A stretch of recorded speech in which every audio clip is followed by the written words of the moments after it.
Good day, folks. Everything new under the sun. Another update. This is out of Iraq. There was some sort of strike or explosion in a base in Iraq, known as the Kalsu base of the Popular Mobilization Forces, the PMF, in the Babylon Governorate. And these airstrikes were tonight. I haven't seen any details as to who may have done it. Iranian-linked groups are already placing the blame for tonight's explosion and apparent airstrikes at the base of the Popular Mobilization Forces to the south of Baghdad on United States and Israel.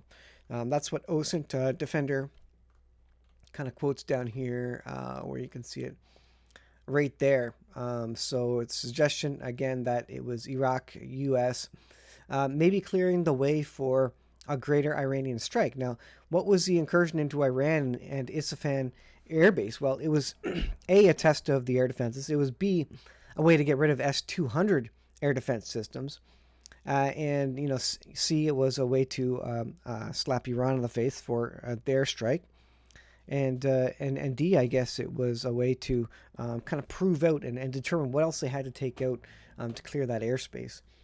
Now, if we look at, and this is big news, this is on CNN, this is CNN here, a huge explosion took place at a military base belonging to Iraq's Iranian-backed Popular Mobilization Forces in Babylon Governorate. The explosion took place at an ammunition depot at the PMF. So if I were to read into this, I would think Israel is kind of clearing the way. Let's go to this. So this is a map of the Middle East. Of course, you got Israel over to the side there where those names are flashing. Then you got Jordan in the middle. You got Syria up above here, flashing blue there. And then you've got Iraq over to the right. And Iraq is right in between Iran, basically on the right, and Israel. It's, the Israel's direct path is really through Iraq. And that is kind of the easiest airspace as well. So the Kalsu Air Base was right around this marker there. It's not exactly there, but if you zoom in, it does say, I think, Kalsu Base somewhere there. But that's generally where this is and where it occurred. And you can see Isfahan right here, actually, just to the right. Again, where that name is flashing blue there is my mouse cursor there. So it would be a direct kind of a path.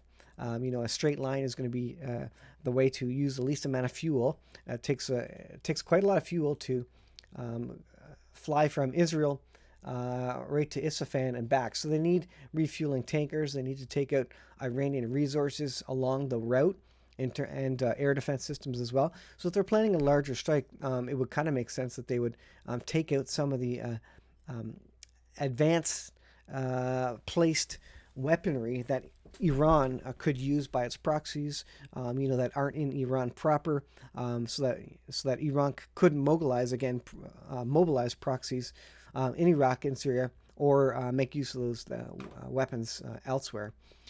So that's what this seems to be showing, and this is a video captured of the Babel Iraq explosion as well, the PMF base. Let's listen here.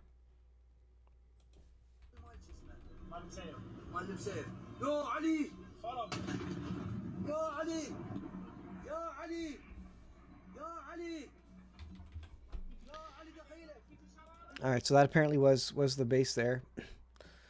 Here is what apparently is a bunch of wounded folks coming to a hospital from this explosion here. So take it for what it's worth. You can never prove where these videos are coming from. But OSINT Defender on Twitter, and apparently that's what's happening. An American occupation drone roams the skies of Iraq, specifically Babil, from the biblical Babel, and Baghdad governance. So that's the latest information.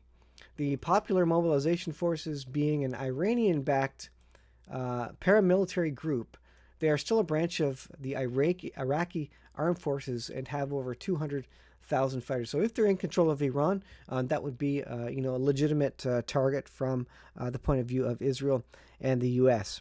And Iran is not interested in retaliating for this. If they retaliated on Iranian soil proper, then they would. They've already said it. They would retaliate.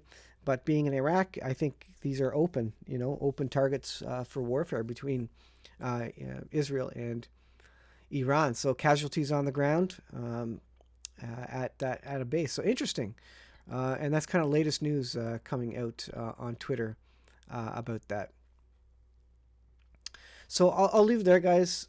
Pay attention to what is happening there, as this could be basically, and it's a weekend now, markets are closed. This could be kind of the bigger retaliatory strike. The first one was testing and prodding, poking around, seeing what Iranian air defenses are like, and clearing some of the path, taking out some radar and some air defense systems. And this next one could very well be a further, as Israel gets more intelligence about what is along the path, they could be kind of clearing the road for a larger strike. And we could see a larger strike this weekend. I have no intelligence or chatter to back that up, but to me it looks like that. It looks like they're softening the ground for a bigger strike. Now, as Passover is starting here, and it goes through to the end of April 30th. I think it starts on the 22nd. But there are some people that believe that the Passover itself is a pattern of prophecy, and in the death and resurrection of Jesus Christ, there is the example of two witnesses through that. And also, the death and resurrection is the that end up being the rapture of Jesus through that.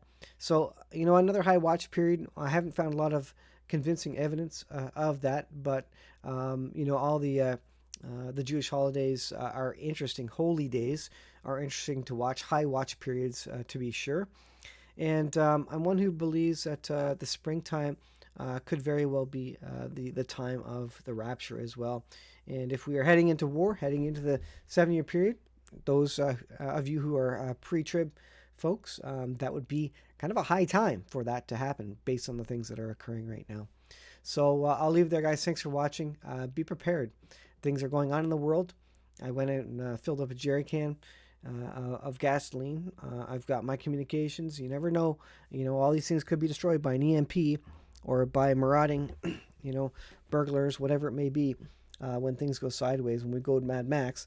But if you never had it in the first place, then you never would have known whether it would be useful or not. So you need to be prepared as much as you can on all sides, and to get a little bit of communication is not that expensive. To get it, a couple bags of rice put back is not too bad, and a jerry can of fuel, again, so far not too expensive. So these are the things you need to be thinking about. Also, cash on hand, as oil prices are increasing and will increase, and the price of gold. Let's just take a look at the price of gold. I think it was up 2,400. Let's just see what it is right now. Go to our favorite mainstream media channel. The Dow Jones ended up. So if if people in the markets know what's going on, then maybe there isn't going to be a strike. But here is oil. Oil is on the way up. Brent crude on the way up. It was up around 90 before. But also here you can see gold going up. It is now over $2,405 USD, and silver on the rise as well. So, these are safe haven assets. People are pulling the money out of Bitcoin, exchanging fiat fake currency dollars for hard assets in gold and silver, and that's when these sorts of things increase. When the value of your dollar decreases, these things increase as well. So pay attention. It seems like there's people are worried, people are scared in the markets, and certainly on the ground, looks like a lot of things are happening. So stay tuned, pay attention.